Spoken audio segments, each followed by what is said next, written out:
Hashtag the GES crew. I'm going to ask another question. Why is it that many Black men won't commit to Black women? Now, can be from your experience or from the experience that you've seen from friends and just people you know. You want me to start? You going first? I'll go first. Go for it.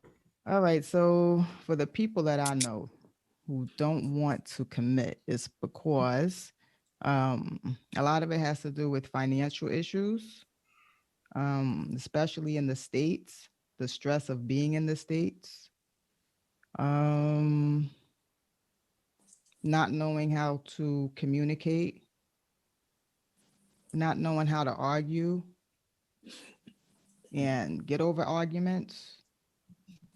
They say sometimes women hold a grudge. And yeah, really not knowing how to argue. That's a big one because they'll get into an argument and then they'll get into a screaming match and there's no communication, just what you said, Tamika. Big communication problems. And fear, just fear. You know, I'll marry this person. How are they going to be 10 years from now? Do I really want to be with this person? Do I really want to get caught up in a situation where if things don't work out, she tries to take me for everything I got? Yeah, I don't. Well, I'm sorry. Go ahead. Well, I think there's a lot to that statement, right? A lot to that question. I mean, I think it all depends on how you were raised, where you saw your parents at. I mean, it's that's why I asked about the fathers, because I know that I never thought I would be married because of what I saw from my parents. Right. I mean, that's a big indicator of it, right? I mean, it's where if you saw your parents together, if your parents weren't together, if you saw your aunts and uncles, and then just the circle that you were in. I mean, I think it's, for me personally, I didn't think about marriage or serious marriage till I was around other Black males that talked about, that just even brought up their wives, that says, okay, hey, I'm going to go see my wife, or I'm going to go see my girlfriend, you know? And it was like, I was in my 30s till I started hearing that aspect where it's like, okay, hey, I'm bringing my check to my girlfriend. And it was weird that just that statement, I'm going to bring my check to my girlfriend, or I'm going to go hang out with my wife. And it's like, I never heard that from Black males before, you know? But I mean, we have a communication opportunity between, in our community about, you know, expectations, about wants, about compatibility, about what somebody should be. I mean, so that's a loaded question about being able to sit here and why somebody doesn't commit. I mean, and what is commitment, right? Because it's commitment that marriage, is commitment that person being around you living with you for the 30 years of their life and being your true partner is, what is that commitment for them? So that's a deep question right there. I mean, that can go in a lot of different directions. Yeah, I think the men that I know that haven't committed or won't commit, it's some fear. I see some generational curses. The refusal to communicate or just be open-minded about the benefits of commitment, as opposed to not looking at commitment as giving up something, you're gaining something. Like the security in commitment, as opposed to you're losing the freedom of just being able to just run amok. And like, so I think it's just that to me, if I had to say, I would say ignorance of just the taboos associated with commitment. And I say ignorance because you haven't seen committed relationships that work.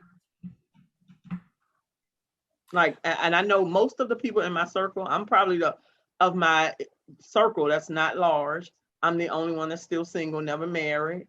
My siblings are married.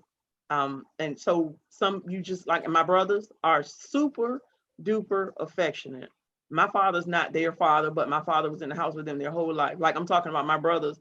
It almost makes me, I'm like, where'd you learn that from? Because you ain't get it from here. Like, his wife sitting and her feet are across his leg and he's massaging her feet, or they driving and he's massaging her. So at some point they either broke the generational curse, got away, they learned it from somewhere and were not afraid to move in it. So I think just the ignorance of, that word sounds harsh as I say it. So not having relative commitment that's successful, and not having been able to see, because when I talk to people that are single, and even if you speak to them about a relationship, or it won't last, it won't, they only get married, she'll cheat on them before you know it, or this, I'm like, who poisoned you like that? Where you haven't seen relationships that there hasn't been infidelities, you haven't seen marriages that do work, like what. Then when I look the individual, your parents weren't married, your father has children by multiple women and didn't marry any of them. So it's just, like I said, generational. It's the only thing you've seen is no one committed. So, and it worked for them. So I guess you just assume it's going to work for you. All right. All right. Yes, I am still single. My thing was my father. You know, he was married to my mother when I came along. Me and my brother before me came along. It wasn't that conversation about marriage and commitment that just never came from him. It came, I mean, in the latter part of his life, that's when he started talking to me about am I going to be with somebody? Am I going to be committed? And that's, shoot, I was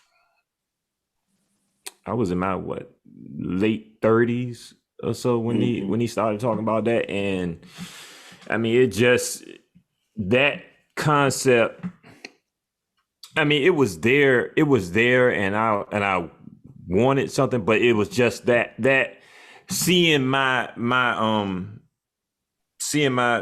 general circle that that I grew up with, that was never a thought. As I grew older, of course, I seen a lot of my peers get married, and it was like, you know, I see it, but it's like, I don't know. I didn't know whether or not it was a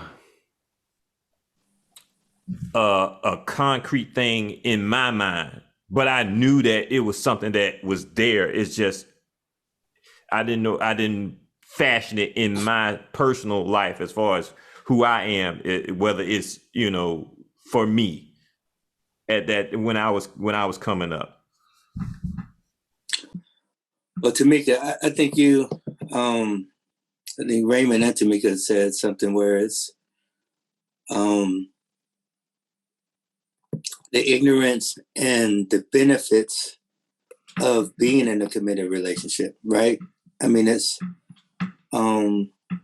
you only learn that either from growing and seeing it, or somebody talking to you about it. And one of the things that's end up happens in our community, I mean, how often has anybody sat down and said, okay, these are the benefits of having a committed relationship? That's what you hit the nail on the head when you were talking about when you saw other Black men when you were around 30 years old talking about, this is what I'm going to do with my wife.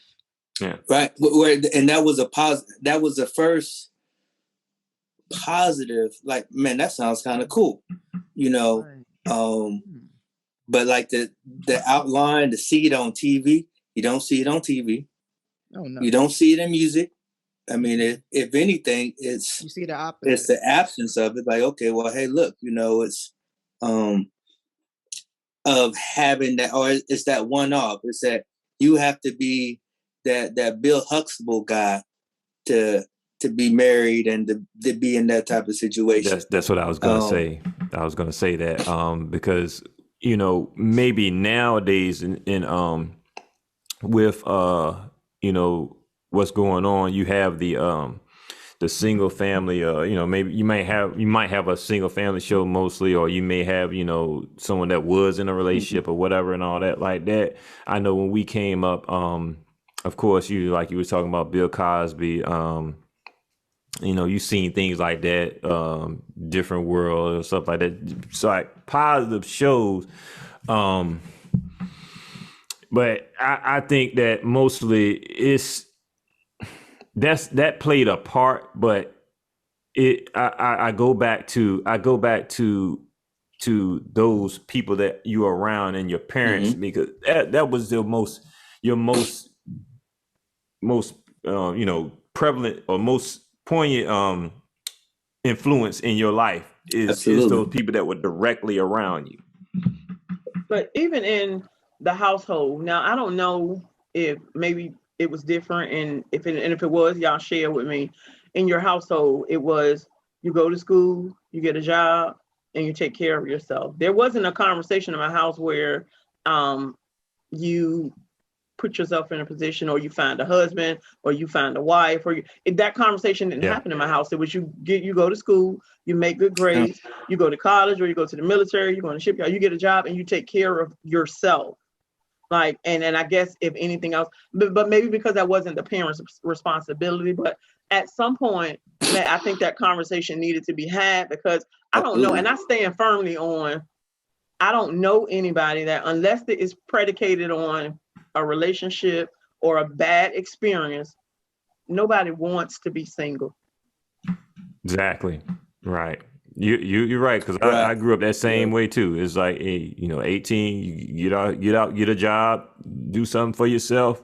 It wasn't that conversation about, hey, well, you want to be thinking about, hey, this person that you with, you think that person is is wife material? You think that person is could see yourself with them long term? Just never had those conversations. Like, I feel like at some point the conversation should be, at some point in your life, you start to look for somebody that you fit with, that you can build with, that you're compatible with, and that you can see yourself spending the rest of your life with. I think that conversation, and if you look on the other side of the spectrum, it has to happen somewhere, because if you look at, and I don't know, I don't have any statistics, white people, or other, they have those conversations. They have to have those conversations, because guess what? Straight out of college or somewhere in between college, it's like somewhere between that degree, you scope out, find somebody that's like-minded that you can build with, and they're getting married, they're having kids, they're building these houses there. So that conversation is being had. It just wasn't had in my house. Yeah.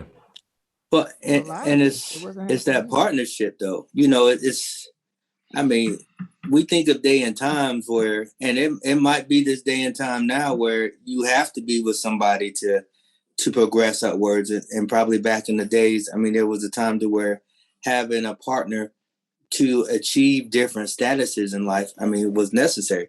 When you bring up the white folks, and how those conversations are, all I remember is like, okay, well, yeah, a white woman will go to college to find her husband. I mean, I've heard that all my life. I mean, I don't know where, but I mean, it's just out there, which is kind of crazy. It's just out there that's what you hear. But yeah, I mean, it's like, okay, well, hey, I wish I was told in college, to be like, hey, go look for somebody that's compatible, that's about this, that, is going to college, that, got the same, same mentality. But no, it's like, oh, go out there, looks the best, got the best body, it's just, it's like the mindset is different. And I don't like, and I don't know if the race car it doesn't matter, but at some point the conversation at the dinner table was different. There wasn't my mom getting me ready to go to college saying, you know, you're going to get this degree, you're going to secure a career, and you're going to be able to take care of yourself. And it didn't say, and along the way, there may be somebody that you feel, you know, that part didn't happen. So again, with no disrespect to any other race or nationality, there is a difference, because when you look at their trends, it happens. Not that conversation takes place on one side and it doesn't take place on the other, from what I'm seeing. And I could be wrong, but I don't believe so. And I can tell you that my daughter's 24, and I don't know that I had that conversation with her while she was on her way to college, or while she was on her way. Now, we have relationship conversations because I've been single for a great deal of her older years, but we have conversations about relationships and what you should be looking for, or what matters, or what will the long term. But I don't know that I had that conversation. So maybe there's just we just don't have that conversation. I don't know any other way to say it. I didn't have it in my house.